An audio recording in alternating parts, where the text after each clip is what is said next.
Hello കുട്ടികളെ, എന്തൊക്കെയുണ്ട് വിശേഷം? എല്ലാവരും സുഖമായിട്ടിരിക്കുന്നു എന്നാണ് കേട്ടോ വിശ്വസിക്കുന്നത്. ഇന്നത്തെ വീഡിയോ 11th കുട്ടികൾക്ക് വേണ്ടിയിട്ടുള്ളതാണ്. ക്ലാസ് 11th ഫിസിക്സിലെ ലോസ് ഓഫ് മോഷൻ എന്ന് പറയുന്ന ചാപ്റ്ററിൽ നിന്നാണ് കുറച്ച് ഇമ്പോർട്ടന്റ് ആയിട്ടുള്ള MCQs നമ്മൾ ഇന്നത്തെ വീഡിയോയിൽ ഉൾപ്പെടുത്തുന്നത്. ഈ ചാപ്റ്ററിന്റെ ഒരു പ്രത്യേകത എന്ന് പറയുന്നത് നിങ്ങളുടെ ബോർഡ് എക്സാമിനും കോമ്പറ്റേറ്റീവ് എക്സാംസിനൊക്കെ ഒരുപാട് ക്വസ്റ്റ്യൻസ് വരുന്ന ഒരു ടോപ്പിക്കാണ്. അതുകൂടാതെ ഇതൊരു ഇന്റഗ്രേറ്റഡ് ലെസൺ ആണെന്ന് നമുക്ക് പറയാം. അതായത് ഈ ലെസണിലെ കൺസെപ്റ്റ്സ് ക്ലിയർ ആയി കഴിഞ്ഞാൽ നിങ്ങൾക്ക് അടുത്ത ചാപ്റ്റർ വർക്ക്, എനർജി, പവർ നല്ല രീതിയിൽ മനസ്സിലാക്കി പഠിക്കാം. അതുകൂടാതെ 12th വരുന്ന electro static force, magnetic force ഒക്കെ വരുന്ന സമയത്ത് ഫോഴ്സിന്റെ ബേസിക്സ് വളരെ കൃത്യമായിട്ട് അറിഞ്ഞിരുന്നാൽ നമുക്ക് അവിടെയും നല്ല രീതിയിൽ തന്നെ ക്വസ്റ്റ്യൻസ് സോൾവ് ചെയ്യാൻ പറ്റും. ഓക്കെ, അപ്പോൾ ഇന്നത്തെ വീഡിയോയിൽ ഞാൻ ഉൾപ്പെടുത്താൻ പോകുന്നത് വളരെ ഇമ്പോർട്ടന്റ് ആയിട്ടുള്ള കുറച്ച് MCQs ആണ്. വീഡിയോയിലോട്ട് കടക്കുന്നതിന് മുന്നേ 11th കുട്ടികൾ വളരെ റിപ്പീറ്റഡ് ആയിട്ട് കോമൺ ആയിട്ട് ചോദിക്കുന്ന 2 ക്വസ്റ്റ്യൻസിന് ആൻസർ ചെയ്യാൻ ഞാൻ ഉദ്ദേശിക്കുന്നു കേട്ടോ. ഒന്നാമത്തെ ചോദ്യം എന്ന് പറയുന്നത് കോമ്പറ്റേറ്റീവ് എക്സാംസ് ആയിട്ടുള്ള നീറ്റ്, JEE ഒക്കെ പ്രിപ്പറേഷൻ നമ്മൾ 11th തന്നെ സ്റ്റാർട്ട് ചെയ്യണോ അതോ 12th 12th കഴിഞ്ഞിട്ടാണോ സ്റ്റാർട്ട് ചെയ്യേണ്ടത്? രണ്ടാമത്തത് ഈ എക്സാംസിന് പ്രിപ്പയർ ചെയ്യാൻ പറ്റുന്ന നല്ല രീതിയിലുള്ള ബുക്സ് ആൻഡ് ഓൺലൈൻ റിസോഴ്സസ് ഒന്ന് പരിചയപ്പെടുത്താവോ എന്നുള്ളതാണ്. ആദ്യത്തെ ചോദ്യത്തിന്റെ എന്റെ ഉത്തരം എന്ന് പറയുന്നത് നിങ്ങൾ 11th തന്നെ സ്റ്റാർട്ട് ചെയ്യുന്നതാണ് ഏറ്റവും നല്ലത്. കാരണം 11th 12th കരിക്കുലം ആണ് ഈ നീറ്റിന്റെയും JEE ഒക്കെ കരിക്കുലം ആയിട്ട് വരുന്നത്. അപ്പോൾ നിങ്ങൾ 11th ഒരു ടോപ്പിക് പഠിക്കുന്നു, അതിനോടൊപ്പം പാരലലി നിങ്ങൾ ആ ചാപ്റ്ററിൽ നിന്നുള്ള ഹയർ ഓർഡർ തിങ്കിങ് ക്വസ്റ്റ്യൻസും കൂടെ പ്രാക്ടീസ് ചെയ്യുന്നതായിരിക്കും ഏറ്റവും നല്ലത്. അല്ലെ, ഇപ്പൊ നിങ്ങൾ ലോസ് ഓഫ് മോഷൻ പഠിക്കുന്നു, ലോസ് ഓഫ് മോഷനിലുള്ള ഹയർ ഓർഡർ തിങ്കിങ് ക്വസ്റ്റ്യൻസ് ഇപ്പോഴേ നിങ്ങൾ പ്രാക്ടീസ് ചെയ്ത് തുടങ്ങുന്നു. അതേസമയം നിങ്ങൾ 12th സ്റ്റാർട്ട് ചെയ്യുകയാണെങ്കിലോ 12th ടോപ്പിക് പഠിക്കണം. ലോസ് ഓഫ് മോഷൻ നിങ്ങൾ പഠിച്ചതൊക്കെ മറന്നു തുടങ്ങി കാണും. അപ്പൊ ആദ്യമേ ഒന്നുകൂടെ റിവൈസ് ചെയ്തിട്ട് വേണം ക്വസ്റ്റ്യൻസ് പ്രാക്ടീസ് ചെയ്യാൻ. അപ്പൊ പറ്റുന്നവരെല്ലാവരും തന്നെ 11th തന്നെ നിങ്ങൾ കോച്ചിങ്സും പ്രിപ്പറേഷൻസും എല്ലാം സ്റ്റാർട്ട് ചെയ്യുന്നതായിരിക്കും ഏറ്റവും നല്ലത്. രണ്ടാമത്തത് ഓൺലൈൻ റിസോഴ്സസ് പരിചയപ്പെടുത്താവോ എന്നുള്ളതാണ്. ബുക്സ് ഞാൻ ഓൾറെഡി നിങ്ങൾക്ക് പരിചയപ്പെടുത്തി തന്നിരുന്നു. ഇനി ഓൺലൈൻ റിസോഴ്സസിനെ കുറിച്ച് പറയുകയാണെങ്കിൽ ഞാൻ ഇന്ന് നിങ്ങൾക്ക് പരിചയപ്പെടുത്താൻ പോകുന്നത് one of the most exciting ആയിട്ടുള്ള ഒരു ഓൺലൈൻ റിസോഴ്സ് ആണ്. അൺഅക്കാഡമി എന്നുള്ളത് ഞാൻ നിങ്ങളെ പരിചയപ്പെടുത്തേണ്ട ഒരു പേരാണെന്ന് ഞാൻ വിചാരിക്കുന്നില്ല.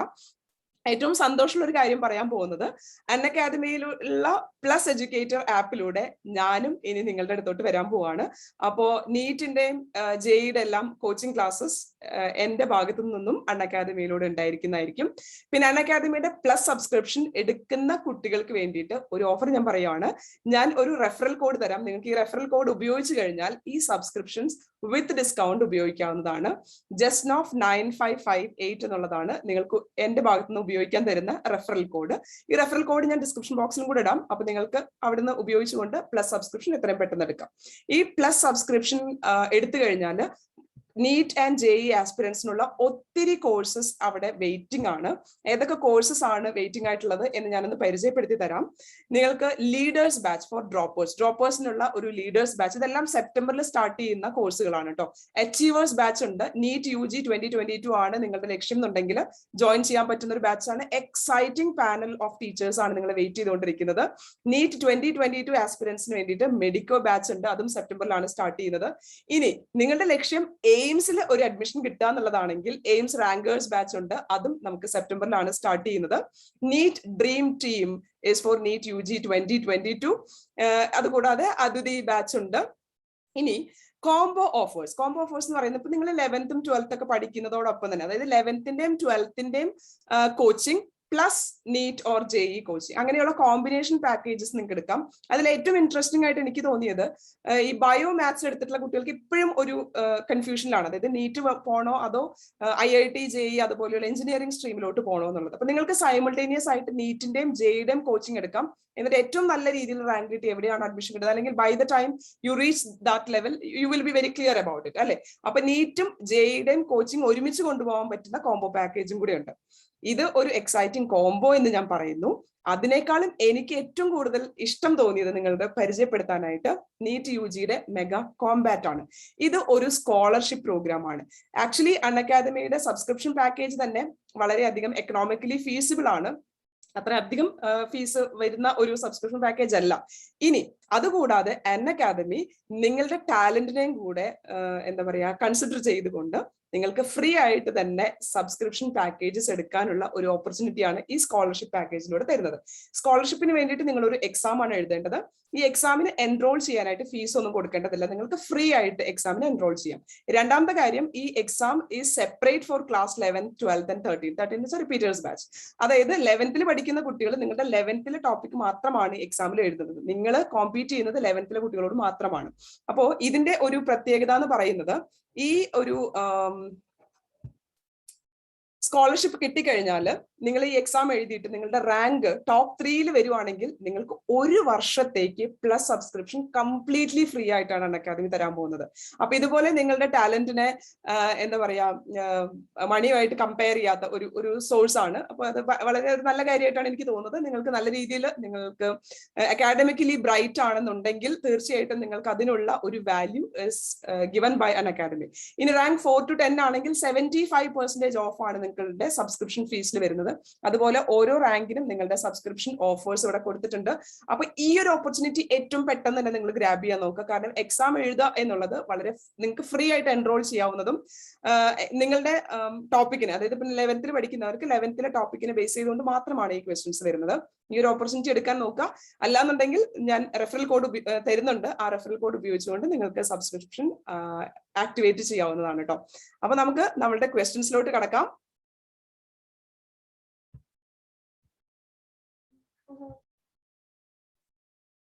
ലോസ് ഓഫ് മോഷൻ എന്ന് പറയുന്ന ചാപ്റ്ററിൽ നിന്നുള്ള MCQs നമ്മളൊരു 2-3 പാർട്സ് ആയിട്ട് ചെയ്യാന്നാണ് വിചാരിക്കുന്നത്. ഇന്നത്തെ വീഡിയോയിലൂടെ വളരെ ഇമ്പോർട്ടന്റ് ആയിട്ടുള്ള 10 ക്വസ്റ്റ്യൻസ് ആണ് നമ്മൾ ഡിസ്കസ് ചെയ്യാൻ പോകുന്നത് കേട്ടോ. ആദ്യത്തെ ചോദ്യം എന്താണെന്ന് നോക്കാം. A particle of mass m is given an impulse such that the velocity of the particle changes from v1 to v2. Initially v1 ആണ് velocity, finally അത് v2 ആയിട്ട് മാറിയിട്ടുണ്ട്. ഇമ്പൾസ് ഇസ് ഈക്വൽ ടു എന്നുള്ളതാണ് നമ്മുടെ ചോദ്യം. ഇമ്പൾസ് എന്താണെന്ന് മനസ്സിലാക്കി കഴിഞ്ഞാൽ നമുക്ക് ഏറ്റവും പെട്ടെന്ന് തന്നെ ഈ ആൻസറിലോട്ട് എത്താവുന്നതാണ്. ഇമ്പൾസിന് നമ്മൾ 2 ഫോർമുലാസ് പഠിക്കുന്നുണ്ട്.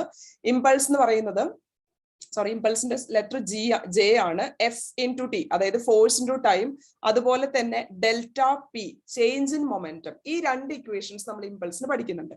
ഇമ്പൾസ് എന്ന് പറയുന്നത് ഇവിടെ നമുക്ക് ഫോഴ്സിനെയും ടൈമിനെയും കുറിച്ചൊന്നും മെൻഷൻ ചെയ്യാത്തത് കൊണ്ട് തന്നെ മാസും വെലോസിറ്റിനെ കുറിച്ചൊക്കെയാണ് പറഞ്ഞിരിക്കുന്നത്. അപ്പൊ നമുക്ക് ചേഞ്ച് ഇൻ മൊമെന്റം എന്ന് പറയുന്ന ഫോർമുല ഉപയോഗിക്കാം. M into v2 minus v1. ഇവിടെ ഓപ്ഷൻ ബിയിലും സിയിലും M into v2 minus v1 തന്നെയാണ് പറഞ്ഞിരിക്കുന്നത്. എന്താണ് വ്യത്യാസം? സിയിൽ പറഞ്ഞിരിക്കുന്നത് magnitude of change in velocity ആണ്. ഓക്കെ, അപ്പോ ഇമ്പൾസ് വെക്റ്റർ ക്വാണ്ടിറ്റി ആണോ സ്കേലാർ ക്വാണ്ടിറ്റി ആണോ എന്നറിഞ്ഞാൽ നമുക്ക് between B and C answer choose ചെയ്യാം. ഇമ്പൾസ് ഫോഴ്സ് ഇൻടു ടൈം ആണ്. ഫോഴ്സ് വെക്ടറും ടൈം സ്കേലാർ ആണ്. ഒരു വെക്ടറിനെ ഒരു സ്കേലാർ കൊണ്ട് മൾട്ടിപ്ലൈ ചെയ്ത് definitely answer is going to B A vector. അപ്പോ ജെ, അതായത് ഇമ്പൾസ് എന്ന് പറയുന്നത് ഒരു വെക്ടർ ക്വാണ്ടിറ്റി ആണ്. അപ്പൊ മാഗ്നിറ്റ്യൂഡ് മാത്രം എടുത്താൽ പറ്റില്ല. അതുകൊണ്ട് തന്നെ ഓപ്ഷൻ ബി ആണ് ഇവിടുത്തെ കറക്റ്റ് ആൻസർ ആയിട്ട് വരുന്നത്. M into v2 minus v1. അടുത്ത ചോദ്യം, ചൂസ് ദ കറക്റ്റ് സ്റ്റേറ്റ്മെന്റ്. ഇവിടെ നമുക്ക് 4 സ്റ്റേറ്റ്മെന്റ്സ് തന്നിട്ടുണ്ട്. അതിൽ കറക്റ്റ് സ്റ്റേറ്റ്മെന്റ് ഏതാണ് എന്നുള്ളതാണ് ചോദിച്ചിരിക്കുന്നത്. A body can be accelerated by frictional force. Never. Frictional force can retard a body. Retardation മാത്രമാണ് കൊടുക്കാൻ പറ്റുള്ളൂ. കാരണം frictional force will be always acting in the opposite direction as that of motion. So it is a false statement. There can be zero friction. Zero friction നമുക്ക് ideal case ആണ്. Practically zero friction is not possible. Third option പറഞ്ഞിരിക്കുന്നത് kinetic friction is greater than rolling friction. നമ്മൾ കുഞ്ഞു class മുതൽ പഠിക്കുന്നതാണ്. ഒരു heavy load തള്ളി മാറ്റി കൊണ്ടുപോകണമെന്നുണ്ടെങ്കിൽ it is always better to roll it than sliding it, അല്ലെ? അപ്പൊ കൈനറ്റിക് ഫ്രിക്ഷൻ ആണ് റോളിംഗ് ഫ്രിക്ഷനേക്കാളും കൂടുതലായിട്ടുള്ളത്. So that is a correct statement. ഇനി ഡി പറഞ്ഞിരിക്കുന്നത് frictional force and area of contact between the 2 surfaces are proportional. അല്ല, frictional force area of കോൺടാക്ടിന് independent ആണ് എന്നാണ് നമ്മൾ ലോസ് ഓഫ് ഫ്രിക്ഷൻ അനുസരിച്ച് പഠിച്ചിരിക്കുന്നത്, അല്ലെ? അപ്പോ A, B and D are wrong statement. So C മാത്രമാണ് ഇവിടെ കറക്റ്റ് ആയിട്ടുള്ള സ്റ്റേറ്റ്മെന്റ്. അടുത്ത ചോദ്യം, consider a car that overturns while taking a turn. Select the option that is experienced by the wheels of the car. ഒരു car ഒരു turn എടുക്കുന്ന സമയത്ത് അതിന്റെ വീൽസിന് സംഭവിക്കുന്നത് എന്താണെന്നുള്ളതാണ്. First both inner as well as outer wheels leaves the ground. അല്ല, ഒരു കാറ് ഒരു ടേൺ എടുക്കുന്ന സമയത്ത് അതിന്റെ ഇന്നർ വീൽസ് ആണ് ആദ്യം ലീവ് ചെയ്യുക, ഗ്രൗണ്ടിന് ലീവ് ചെയ്യുന്നത്. That is option B is correct answer. അടുത്തത്, let 2 bodies be with masses 2 kg and 5 kg respectively. Let those bodies be at rest with the same force acting on them. അതായത് 2 bodies ഉണ്ടായിരുന്നു. രണ്ടിലും ഒരേ force ആണ് act ചെയ്തിട്ടുള്ളത് എന്നുണ്ടെങ്കിൽ acceleration A1/A2 എന്ന് പറയുന്നത് എന്തായിരിക്കും? F1 ഡിവൈഡഡ് ബൈ M1 ആണ്. ആക്സിലറേഷൻ എന്ന് പറയുന്നത് ഫോഴ്സ് ഡിവൈഡഡ് ബൈ മാസ് ആണ് അല്ലെ. അപ്പോ ആക്സിലറേഷനും മാസും ഇൻവേഴ്സ്ലി പ്രൊപ്പോർഷണൽ ആണ്. നമ്മളോട് ചോദിച്ചിരിക്കുന്നത് എന്താണ്? Calculate the ratio of times that is required by both the bodies. ആക്സിലറേഷനും മാസും ഇൻവേഴ്സ്ലി പ്രൊപ്പോർഷണൽ ആണ്. അതേസമയം ആക്സിലറേഷൻ എന്ന് വെച്ചാൽ change in velocity divided by change in time ആണ്. അപ്പൊ ആക്സിലറേഷനും ടൈമും ഇൻവേഴ്സ്ലി പ്രൊപ്പോർഷണൽ ആണ്. അപ്പൊ അതിൽ നമുക്ക് എന്താ കൺക്ലൂഡ് ചെയ്യാൻ പറ്റുന്നത്?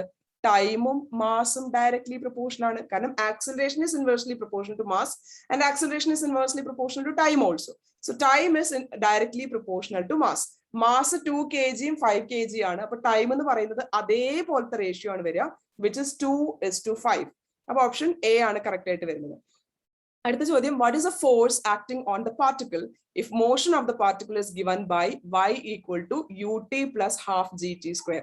ഇത് നമ്മുടെ s equal to ut plus half at square എന്ന് പറയുന്ന ഫോമുലയോട് റിലേറ്റഡ് ആണ് അല്ലെ. ഡിസ്പ്ലേസ്മെന്റ് ആണ് y എന്ന് പറഞ്ഞിരിക്കുന്നത്.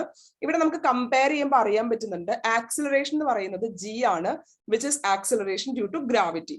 ഇനി ഫോഴ്സ് എന്ന് പറയുന്നത് എന്താണ്? Which is nothing but mass into acceleration. ഇവിടുത്തെ acceleration is g. So force has to be F is equal to mg എന്നുള്ള ഓപ്ഷൻ സി ആണ് കറക്റ്റ് ആൻസർ ആയിട്ട് വരുന്നത്. അടുത്ത ചോദ്യം, consider two bodies of masses A and B such that these two bodies are connected by using a massless spring. Also force F is acting on the body B. What will be the acceleration of B if A has an acceleration of small a? അതായത് രണ്ട് objects ഇവിടെ connect ചെയ്തിട്ടുണ്ട്. ഈ ബിയിൽ apply ചെയ്യുന്ന force ആണ് എന്ത്? F എന്ന് പറയുന്നത്. ഇനി എയുടെ ആക്സിലറേഷൻ ആണ് സ്മോൾ എ എന്ന് തന്നിരിക്കുന്നത്. അങ്ങനെയാണെങ്കിൽ ബിക്ക് ഉണ്ടാവുന്ന ആക്സിലറേഷൻ എത്രയാണെന്നുള്ളതാണ് നമ്മുടെ ചോദ്യം. അപ്പോൾ ഇഫക്റ്റീവ് ആക്സിലറേഷൻ എന്ന് പറയുന്നത് it will be acceleration of B minus acceleration of A. ബിയുടെ അപ്ലൈഡ് ഫോഴ്സ് എഫ് ആണ്. So it will be F divided by M minus A, which is nothing but option C. അടുത്തത്, consider a man standing on the spring balance such that the reading on the spring balance is 60 kg. If the man jumps out of the spring balance, what will be the final reading of the spring balance? So the spring balance ഒരാൾ നിൽക്കുന്നു, 60 kg എന്നുള്ള reading കാണിക്കുന്നുണ്ട്. If the man is jumping out, ആ jump ചെയ്യുന്ന സമയത്ത് ഒരു wait കൂടുതൽ വന്നതിന് ശേഷമാണ് ആൾ പുറത്തേക്ക് വരുന്നത് അല്ലെ. അപ്പൊ ഫസ്റ്റ് ഒരു momentarily increase will be shown in the spring balance and then it decreases to 0. It is option D. It is a very logical question, right? അടുത്ത ചോദ്യം, which of the following should be constant for a body to have a constant momentum? Momentum constant. നമ്മൾ force എന്ന് പറയുന്നത് എന്താ പഠിച്ചത്? According to Newton second law of motion, rate of change of momentum divided by time, അല്ലെങ്കിൽ dp/dt എന്നൊക്കെയാണ് പഠിച്ചത്. അപ്പം constant momentum എന്ന് വെച്ചാൽ എന്താണ് അതിന്റെ meaning?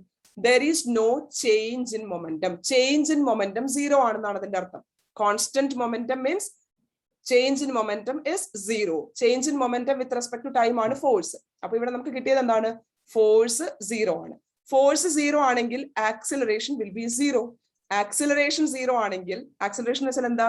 Change in velocity by time ആണ്. അപ്പോൾ ആക്സിലറേഷൻ 0 ആണെങ്കിൽ വെലോസിറ്റി മസ്റ്റ് ബി കോൺസ്റ്റന്റ്. അപ്പൊ നമ്മളോട് ചോദിച്ചിരിക്കുന്നത് വിച്ച് വിൽ ബി കോൺസ്റ്റന്റ്? 0 എന്ന് പറയുന്ന ഒരു കോൺസ്റ്റന്റ് നമ്പർ ആണല്ലോ.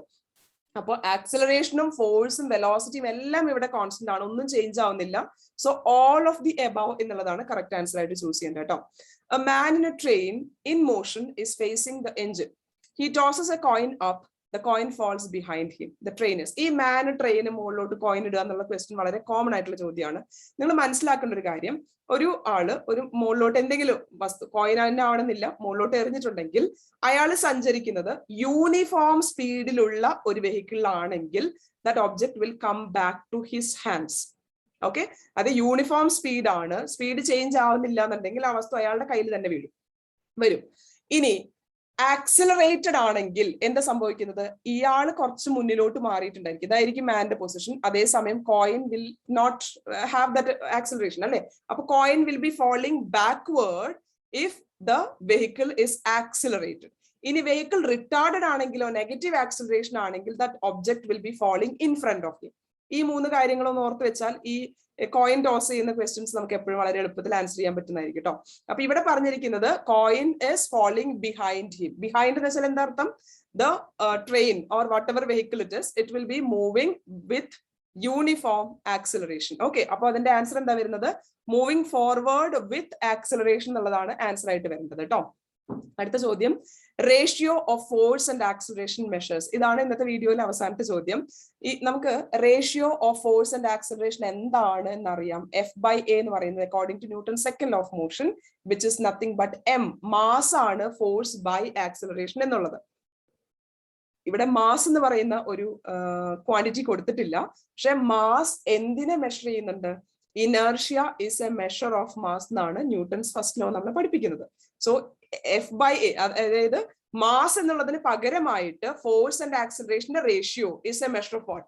Mass is a measure of inertia എന്ന് പഠിച്ചിട്ടുണ്ട്. അപ്പോ ratio of force and acceleration measures nothing but inertia. അപ്പൊ ഇന്ന് ഡിസ്കസ് ചെയ്ത 10 ക്വസ്റ്റ്യൻസും എല്ലാവർക്കും കൃത്യമായിട്ട് മനസ്സിലായിട്ടുണ്ടാവും വിചാരിക്കുന്നു. പിന്നെ ഞാൻ തുടക്കത്തിൽ പറഞ്ഞ പോലെ അൺഅക്കാഡമിയുടെ പ്ലസ് സബ്സ്ക്രിപ്ഷനും അതുപോലെ നിങ്ങൾക്ക് സ്കോളർഷിപ്പ് നേടാനുള്ള അവസരവും പാഴാക്കാതിരിക്കുക. ഇന്നത്തെ വീഡിയോ ഇഷ്ടപ്പെട്ടിട്ടുണ്ടെങ്കിൽ ലൈക്ക് ചെയ്യുക. നിങ്ങൾക്ക് എന്തെങ്കിലും സജഷൻസോ ഫീഡ്ബാക്സോ ഡൗട്ട്സോ എന്തെങ്കിലും ഉണ്ടെങ്കിൽ കമന്റ് ആയിട്ട് എഴുതാൻ ശ്രമിക്കുക.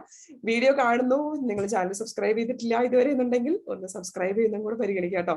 Thank you once again for watching my today's video. Have a wonderful day ahead to all of you.